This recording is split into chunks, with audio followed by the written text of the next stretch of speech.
If you enjoy what we do, please support the channel by giving the video a like.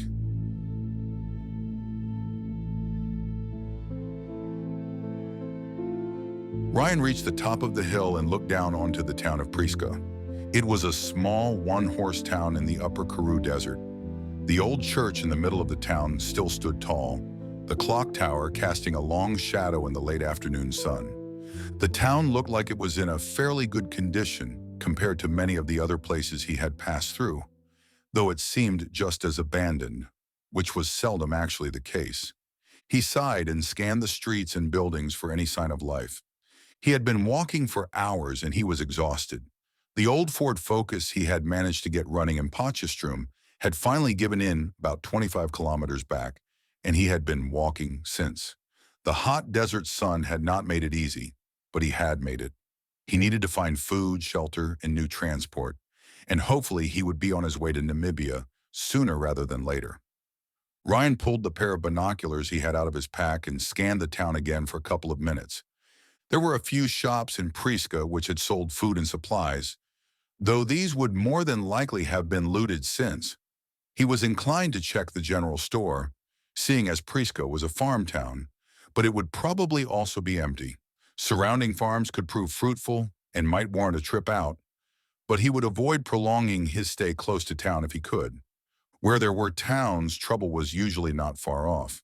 A slight movement caught his eye in the window of a building he was examining. He quickly jerked the binoculars to focus on this particular window, and he thought he just caught a glimpse of someone moving out of sight. He examined the building for a few moments longer, waiting for another glimpse at what had caught his eye, but all was quiet once again. Ryan sighed again. Of course the town wouldn't be empty. Why would anything ever be easy? Lowering the binoculars, he glanced up at the sinking sun. He had to get under cover before nightfall, especially if he wasn't alone. He packed away his binoculars, shouldered his pack, picked up his rifle, and started down the hill. He knew Prieska well. In the native Karana tongue, Prieska translated to the place of the lost she-goat. His grandparents had lived there for many years, and growing up, he had often visited. The butchery was where they sold the best biltong he had ever tasted, and the small corner shop often gave him free candy when he entered. But his favorite place in town was the old fort on the Prieska Kopje. The British had built it during the Anglo-Boer War, and the sense of history he had felt when he first visited it had always lured him back. He looked up and could see it on the other side of the town. It seemed to watch over the small town in an ominous silence. Ryan descended the hill and reached the edge of town as the sun was lowering behind the buildings. Time to focus, buddy. He cocked his Remington and took a few deep breaths to steady himself. He didn't know what to expect, and after all this time, he still wasn't sure what he dreaded more, coming across bandits or lurkers. One thing he had learned on his journey from Johannesburg was that people were capable of unparalleled cruelty, and they could be just as fear-inducing as any lurker he had come across. And he had come across many. He quickly moved up to the closest building, looking in all directions as he approached. Slowly, he peered around the wall and down the street heading into Prieska. Nothing stirred. Cautiously, he headed down the street, staying low and close to the building. It was some sort of government building and held no real interest for him. Shelter was now his #1 concern, as the lurkers became particularly active after sundown. This he had learned early on in his exodus from Johannesburg, when he had at first opted to travel only by night to avoid the desperate people looking for help, and those people who always seemed to thrive in humanity's darkest times. These people seemed to enjoy the lawlessness and the suffering, and they were more than willing to add to it if it benefited them. Reaching an intersection, he quickly scanned both ways and behind him before proceeding. The residential area started only a few blocks ahead of him, and he figured he would be able to hole up in an abandoned house for the night. It was now fully dark, but the full moon gave a generous amount of light. Ryan had crossed another intersection when he heard a groan and footsteps around the next corner. He froze and backed up a few steps. Raising the rifle, he steeled himself for what would emerge. Another groan and then a hiss came from around the corner, and a few seconds later a small figure stepped into view. Ryan recoiled. He had seen many lurkers, but this was new even for him. A boy of no more than 3 stood a few feet before him. At least it used to be a boy. The boy's eyes were a feral yellow, unfocused and crazed. He was bleeding from his mouth, and his skin had a grayish hue to it, like ash. Black veins were all over his body, thick and bulging as if they were struggling to pump the blood through. This was the youngest lurker Ryan had ever seen. They were always young, but never this young. He looked up at Ryan, and at first it seemed as if he looked right through him. Then his eyes seemed to focus, and hate and anger filled them. He hissed like a snake and sprang forward, coming at Ryan at full tilt. The scariest thing about lurkers were their speed, and what took him off guard even more was the agility of the former young boy. Ryan had been frozen when he saw the boy, but now with a hissing, feral lurker charging at him, his survival instinct, which had kept him alive for so long, quickly kicked in. He raised his rifle and fired a single shot, hitting the lurker mid-leap and instantly dropping him. The gunshot's echo thundered through the small town, and now Ryan was in trouble. If there were more lurkers around, they would come running. If there were bandits around, so would they. Usually Ryan dispatched single lurkers with the trusty hand axe he kept at his side, but the young lurker had shocked him out of his wits. Quickly chambering another round, he started forward again, this time jogging. An instant later he heard a shriek to his left, which was answered by another to his right. Well, shit. He started sprinting. He heard shrieks, screams, and hisses approaching from both sides, and Ryan started to panic. He was desperately looking around for a place of safety, anything that could save him from the oncoming death rush. He glanced over his shoulder, but the street was empty. For now. He spotted a small side street a couple of yards ahead and ducked into it. Clambering onto a nearby dumpster, he was able to reach the roof of the adjoining building and quickly hoisted himself up. He rolled away from the edge and took a few calming breaths. Slowly, he peered over the edge just as a dozen or so of the lurkers poured into the street from each direction. Searching for the cause of the gunshot, they sprinted up and down the street, teeth gnashing. The black veins crisscrossing their bodies were visible to Ryan even from a distance. They quickly found the body of the one he had killed, and anger seemed to ripple through the group. Their gnashing and hissing intensified, and they raced up and down the street looking for the one responsible. It had been 3 years since Revelations, the media had named it after the book in the Bible, had crashed into the desert of Texas in the United States. The large asteroid had done considerable damage to the area, but as it had crashed in a fairly deserted area, few human lives were lost. It was what came after that had given the asteroid its name. Days after the asteroid hit, reports began to come in of first responders dying of some sort of disease. Doctors were baffled as it started very much like flu, but quickly escalated with Ebola-like symptoms. Soon the afflicted would die of massive organ failure, only hours after the first symptoms showed.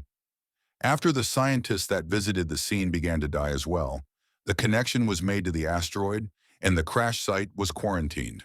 The last few people to have come in contact with the asteroid quickly died. The families and anyone who had come in close proximity to the responders and scientists were also quarantined, as they had no idea if the disease was infectious.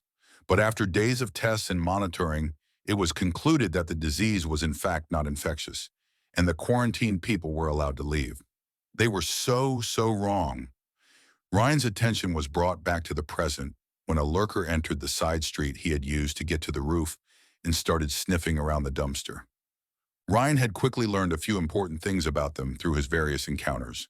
They were extremely fast. You can't outrun them. On top of that, they had incredible endurance. They never stopped coming. Once they saw you or smelled you, which was another thing that made them difficult to evade, they would pursue you relentlessly, risking self-injury and even death to try and reach you. They had no inclination to self-preservation whatsoever. The only thing that seemed to drive them was their need to kill. They did not feed on humans. In fact, Ryan had never seen them eat anything. They merely killed them. The only way Ryan knew how to get a lurker off of your tail was to kill it, or to put enough distance between yourself and it. And that meant kilometers. Ryan watched the lurker continue sniffing the dumpster, and suddenly it looked up. Somehow Ryan had expected this and was just able to duck behind the edge in time to avoid being spotted. But if it had his scent, it would soon attempt to follow him onto the roof. Ryan quickly scanned the roof and summed up his options. He saw the neighboring building was a two-story and that he might be able to jump onto the balcony. Not really having much choice, he quietly sprang up and carefully made his way to the edge. The balcony was slightly lower than he was, but it was a fair distance away. He shouldered the rifle and took a few quick breaths. Tensing his whole body, he managed a few quick steps and jumped. His hands caught the railing of the balcony and his body slammed into it, causing it to rattle. He tried to pull himself up, but his left hand slipped on the cool metal and he almost dropped into the alley below. Hanging by one hand, he looked down and saw several lurkers speeding this way and that. They had not looked up yet. With a great effort, he managed to get his left hand onto the railing again and started to pull himself up. He was soon able to use his legs to help himself up, and seconds later, he was on the correct side of the railing. He was panting, and Ryan stood with his hands on his knees, looking back the way he had come. He was about to turn when he heard the click of a revolver being cocked behind his head. "Slowly straighten, then drop your rifle and pack on the ground. Don't turn around." It was a female voice with a thick Afrikaans accent, and he guessed the person behind it fairly young. "Look, I don't want any trouble. I'm just running from those things, please." He spoke calmly and clearly. "I don't really care. Do as I say, or you'll soon join them down there." Ryan slowly straightened, unslung his rifle and pack, and carefully laid them on the ground. The woman stepped forward, and Ryan could hear her crouch to grab his rifle. In a flash, he spun around the other way, in the same movement drawing his small axe from its sheath beneath his coat. He grabbed the wrist she was holding the revolver in and jerked it sideways, causing her to drop the weapon. He then spun her around and in another swift movement, pinned her arm behind her, slammed her against the wall and brought the axe up to her throat. This all happened in maybe 3 seconds. She tensed, but mostly seemed shocked by the speed at which he had disarmed her. "I don't want to hurt you. I'm just passing through town and I got attacked. I didn't even know there was anyone in this place." She tried to look at him, but he still held her firmly against the wall, her cheek flat against it. "Now I'm going to let you go. I don't want to hurt you, but that doesn't mean that I won't, if you leave me no choice. Stay calm, don't do anything stupid, and we'll both live through the night so that we can die tomorrow. Do we have an understanding?" She seemed to think for a second, but then slowly nodded. Ryan released her and stepped back, quickly stooping to retrieve her revolver. She turned around, rubbing her wrist and then her cheek. She was beautiful and young. Ryan guessed her at no more than 20. She was the youngest person that he had seen since everything had started. Well, the youngest normal person. She had wild, curly black hair and bright blue eyes. Even in the moonlight, he could see that she had freckles. She was a great deal shorter than him and was slightly built. She looked him up and down in return, but remained silent. "What's your name?" he asked, opening the revolver and seeing that it was empty. "Helena," she said, looking at him and the revolver with indifference. "Do you even have bullets?" She folded her arms and shrugged. "I found it a while back. Could never get it open to check." He handed her the revolver and picked up his pack and rifle. "Do you stay here alone?" She looked back into the room, but it was dark inside and he couldn't see past the door. "Not when it started." She didn't elaborate, so Ryan decided not to ask. "I'm Ryan." He held out his hand and she looked at it for a couple of moments before she shook it. "I'd say nice to meet you, Ryan, but you did just slam me into a wall and nearly tear my arm off." Her lip curled into the slightest of grins, though he thought it was just nerves. "Says the one who held a gun to my head and threatened to throw me to the lurkers." "Is that what you call them?" "Lurkers? Why?" He sighed, looking back down into the alley. It was deserted. "Have you ever seen them in the day? They walk around slowly, as if they were high or drunk, right?" She nodded. "Well, at night they move much quicker, and they walk sort of hunched over. To me, it always looked like they were lurking." "Huh.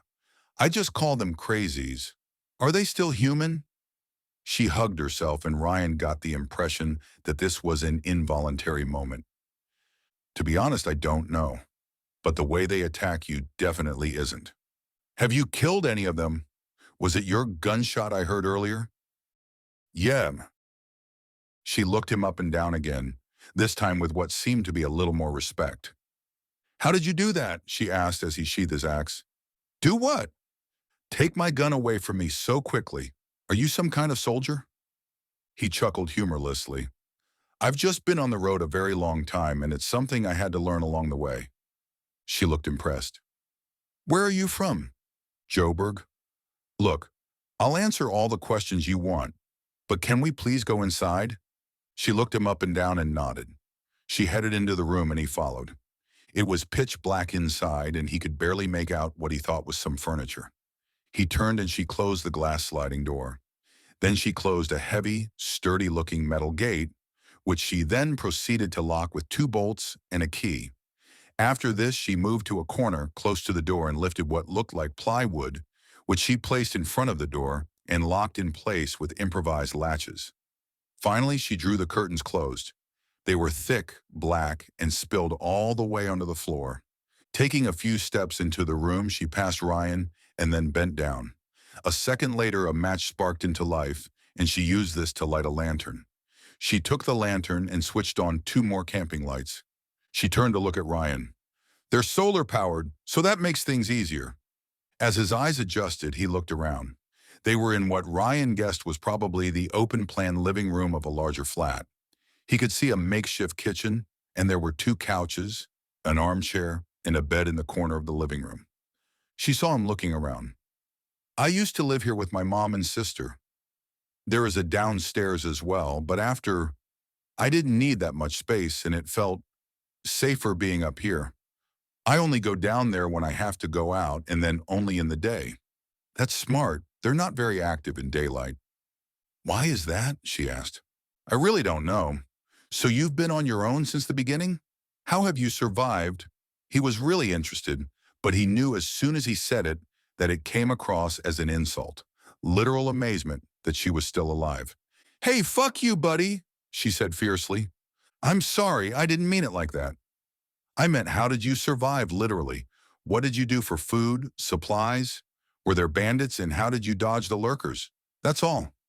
She glared at him for a couple of seconds, but said nothing. He looked down at his shoes and then back up at her. How did you manage to block off everything like this? He said and gestured to the fortified door they had just passed through. Her look softened a little, and then she smirked. I've just been alone a very long time, and it's something I had to learn along the way. Ryan smiled. Are you thirsty? I've got quite a lot of water, even a couple of bottles of booze. Water would be great, thanks. She moved off to the kitchen while Ryan chose the comfortable-looking armchair that gave him a great view of the door, that he assumed led downstairs and the door they had just passed through.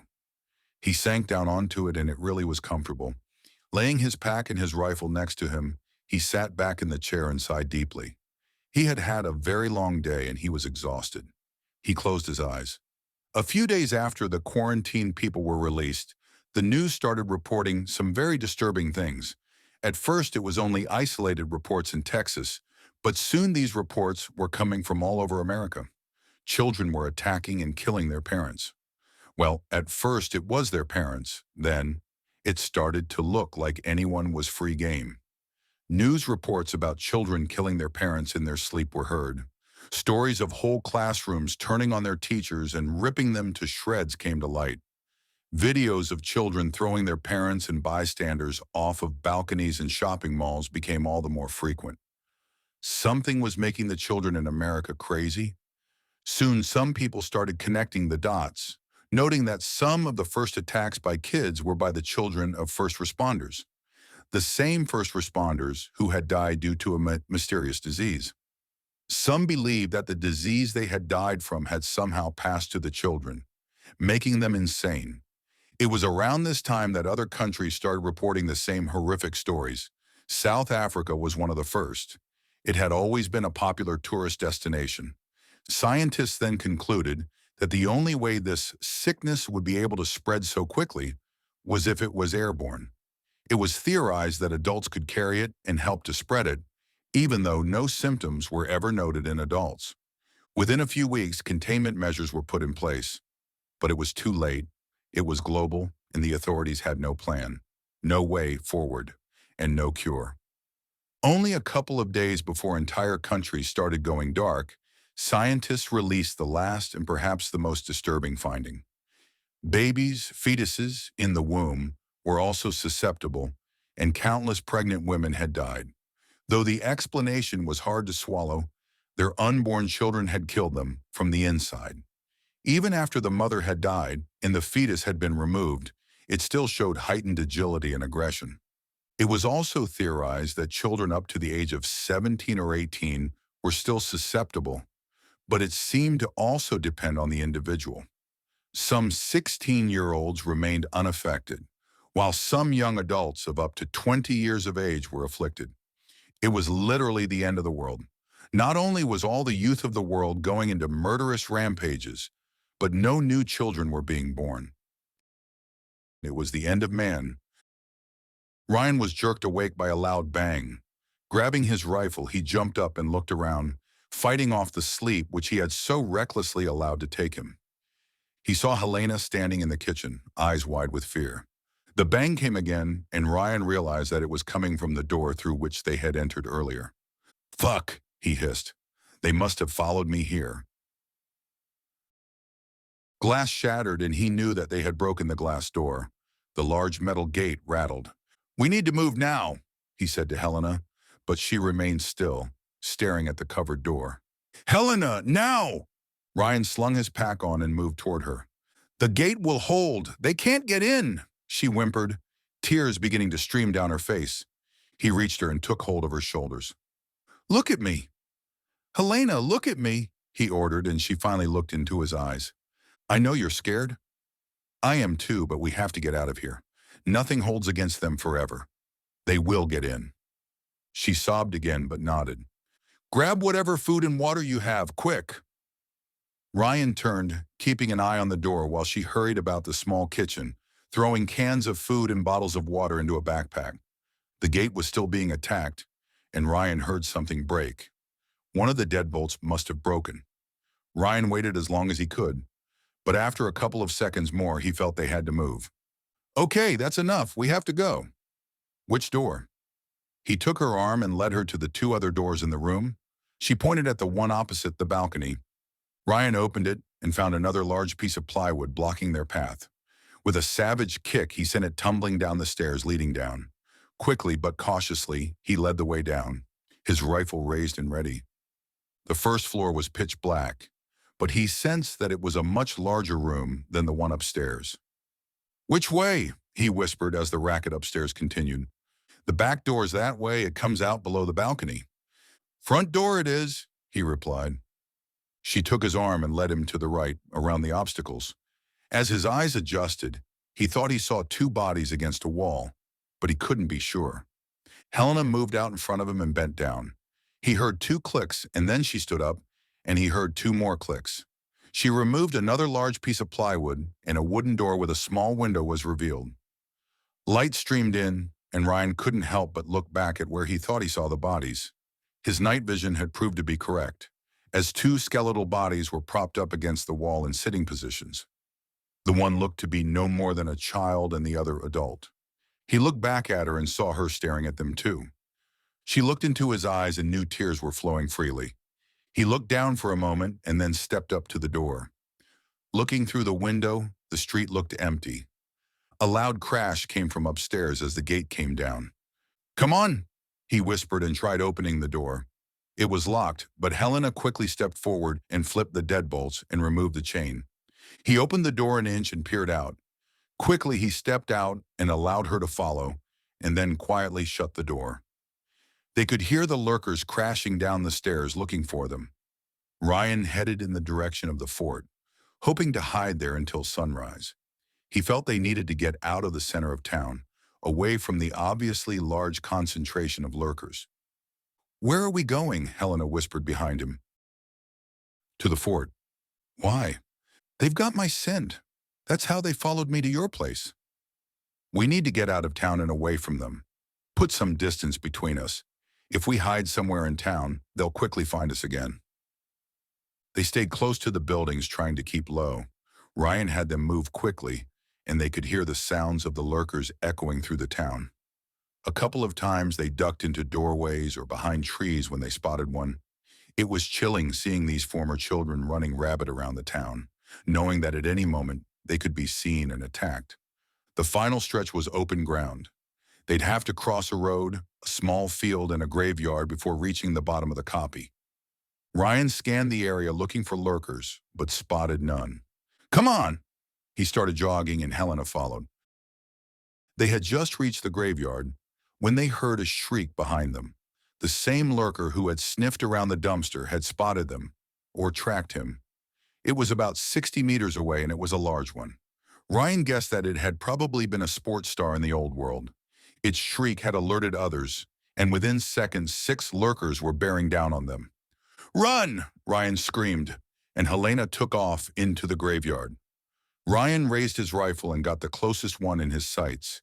Squeezing the trigger, the rifle fired and the lurker dropped. The others didn't seem to notice. They only kept coming. Ryan chambered another round and fired. Another one dropped.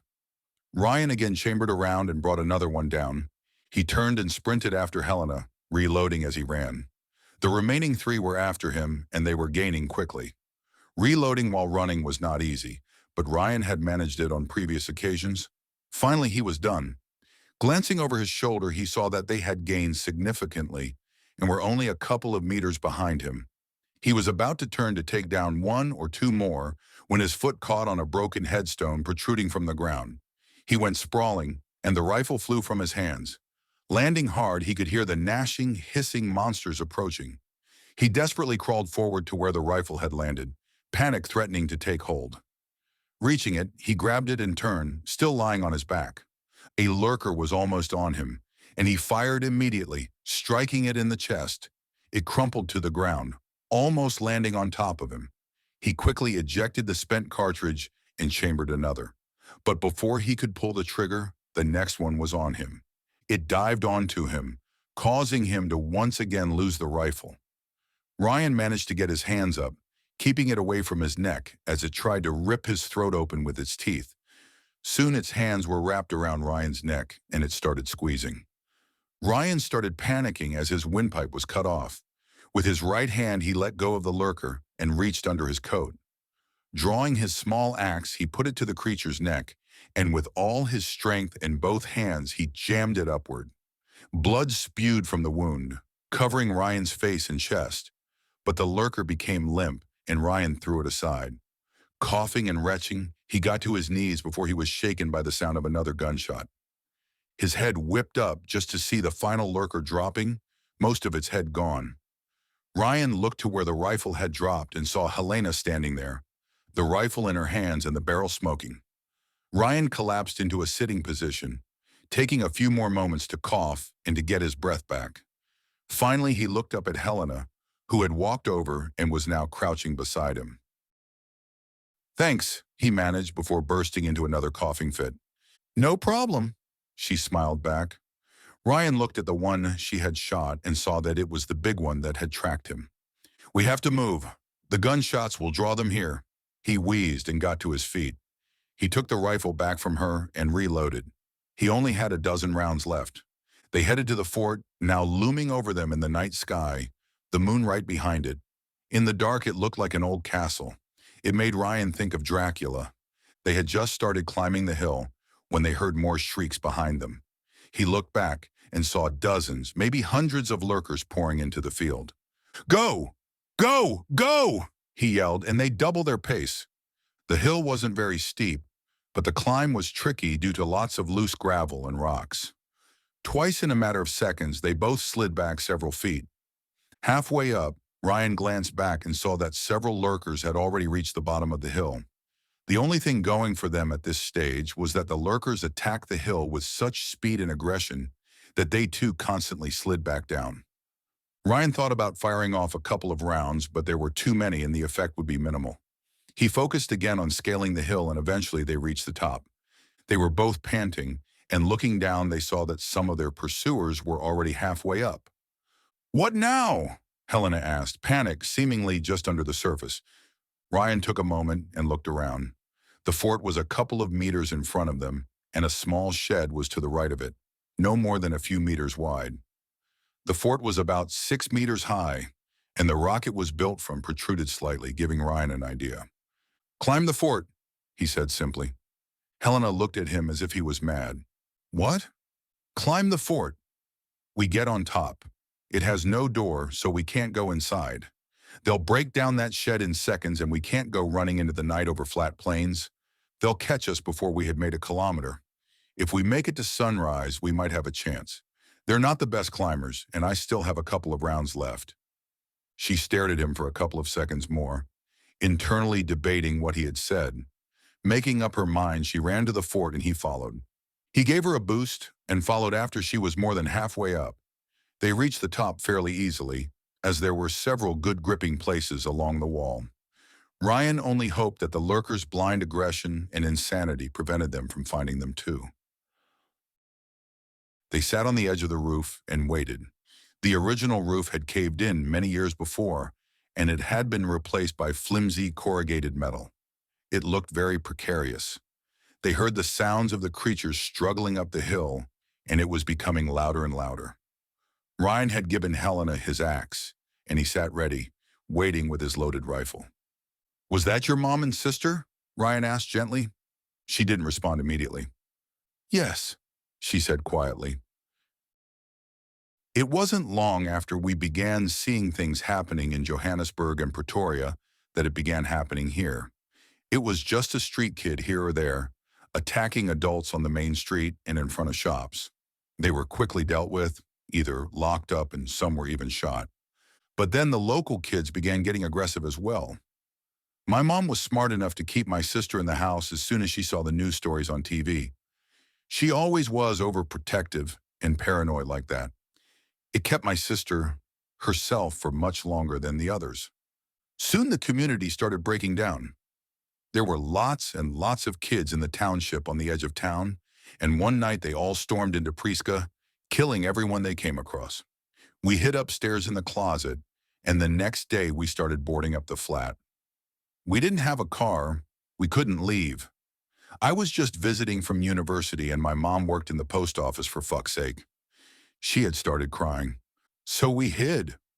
I went out in the day with a butcher knife if we needed something, and in the evenings we boarded up the house, kept the lights off, and hid.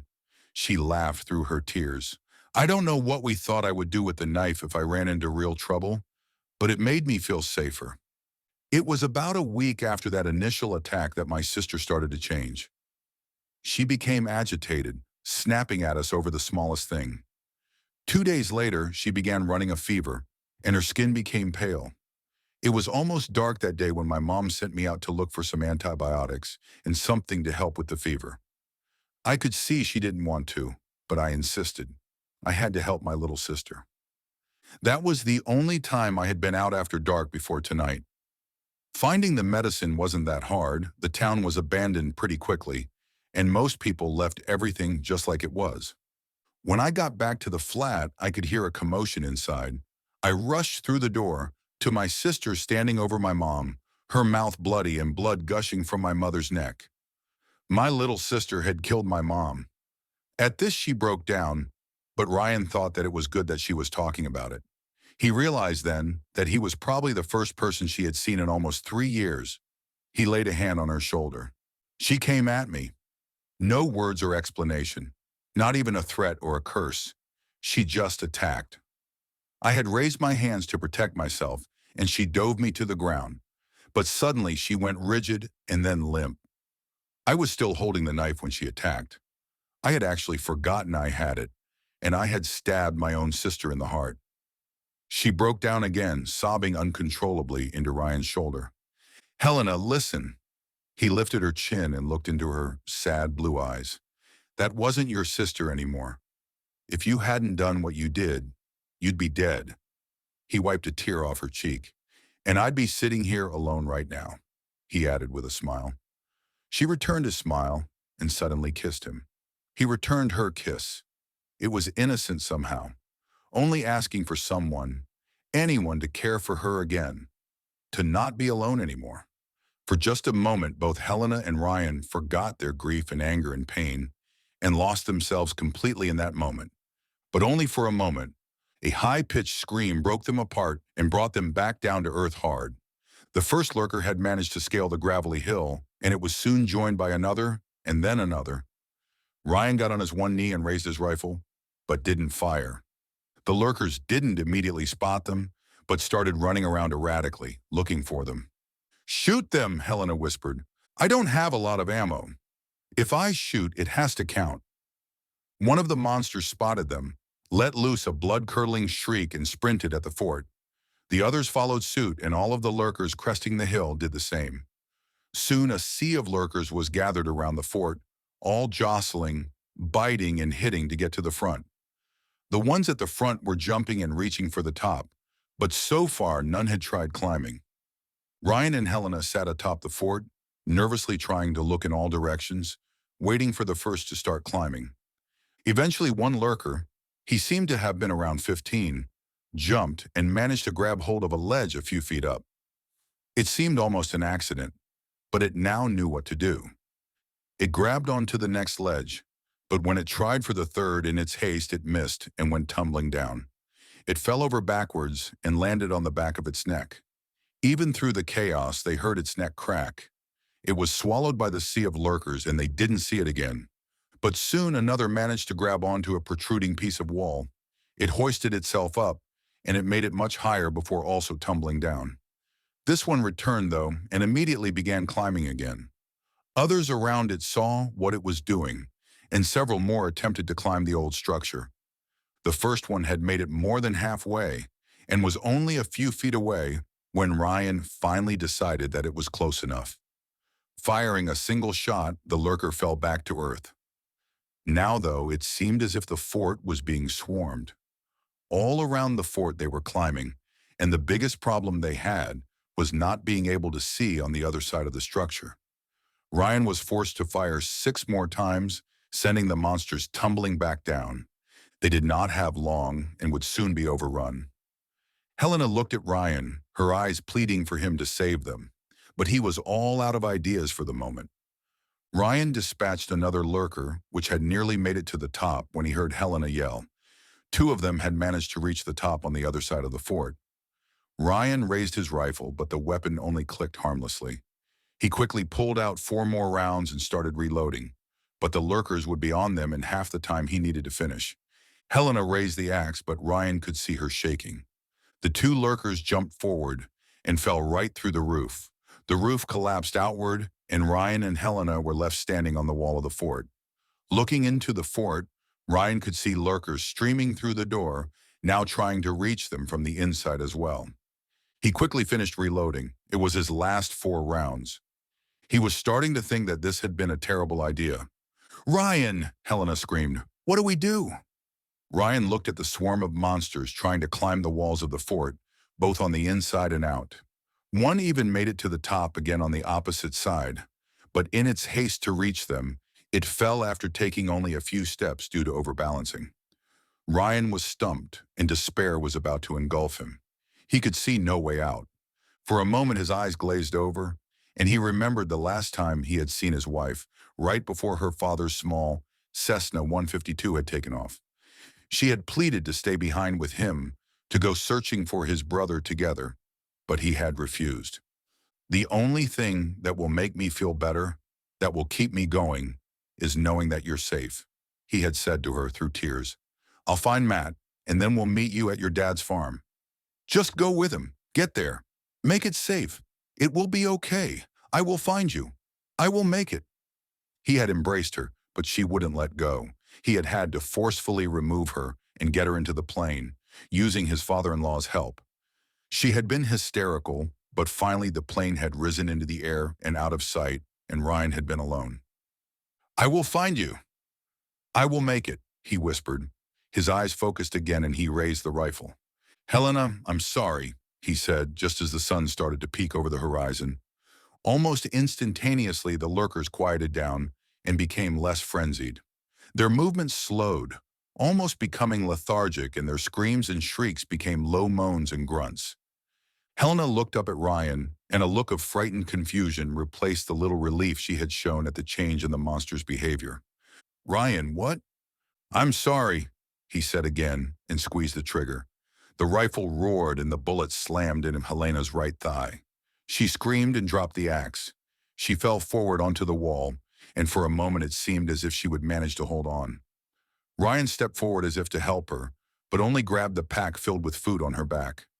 As if in slow motion, she slid sideways and fell off down the outside of the wall, leaving the pack in Ryan's hands. She screamed again as she fell, and her eyes met Ryan's. Confusion and shock reflected there, but also sadness. She disappeared into the ocean of waiting lurkers, and they immediately attacked her. Even the monster scaling the wall jumped off to get to her, albeit in a more distracted way than the frenzied creatures of minutes before. Her screams erupted from beneath the mass of murdering bodies, and it seemed to draw them toward her. Ryan watched as the lurkers all slowly moved around the fort to the place where she had fallen. Even those inside. He bowed his head for a moment, anguished at what he had once again had to do to try and keep the promise to his wife. He had thought he had learned to live with the things he had done, but this moment had brought them all back. Helena's screams were suddenly cut short, and Ryan knew he had to move. Slowly, he crept along the wall to the other side of the fort and started climbing down. All the lurkers had moved to where she had fallen, and he remained unseen. Reaching the ground, he quickly moved away, keeping the fort between him and the lurkers. Using a wide arch, Ryan entered Prieska again many hours later. Moving as quickly as his tired body would allow, he searched houses, shops, and any building that he found for supplies and food. He didn't find much, but more than he would have expected so long after society had fallen. He then quickly inspected vehicle after vehicle, but could not get one to run. Cursing his luck, he found a bicycle in the post office and a hand pump in the general store. After inflating the wheels, he started pedaling in the direction of Upington. He had decided that he would rather sleep next to the road on the ground than spend another night in Prieska. As he reached the edge of town, he slowed to a stop.